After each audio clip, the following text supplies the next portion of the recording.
Chapter 3. She is called the Queen Mary, said Abeline's father, and you and your mamma and I shall sail on her all the way to London. What about Pellegrina, said Abeline. I will not go, said Pellegrina. I will stay.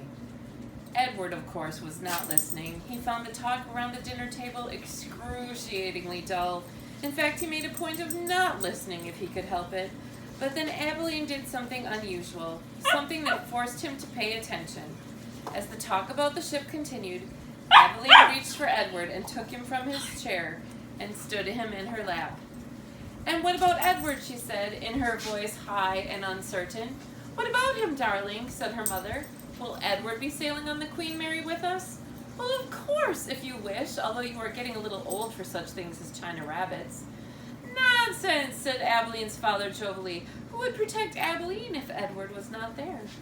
From the vantage point of Abeline's lap, Edward could see the whole table spread out before him in a way that he could never see when he was seated in his own chair. He looked upon the glittering array of silverware and glasses and plates. He saw the amused and condescending looks of Abeline's parents, and then his eyes met Pellegrina's. She was looking at him in the way a hawk hanging lazily in the air might study a mouse on the ground. Perhaps the rabbit fur on Edward's ears and tail and the whiskers on his nose had some dim memory of being hunted, for a shiver went through him. Yes, said Pellegrina without taking her eyes off Edward.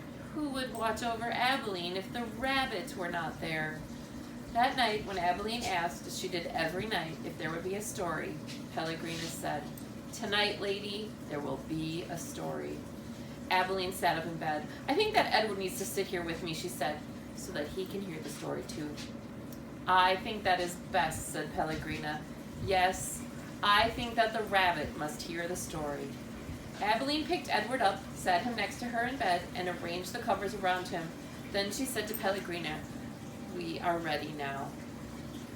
So, said Pellegrina. She coughed. And so, the story begins with a princess. A beautiful princess? Abeline asked. A very beautiful princess. How beautiful?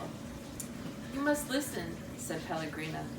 It is all in the story.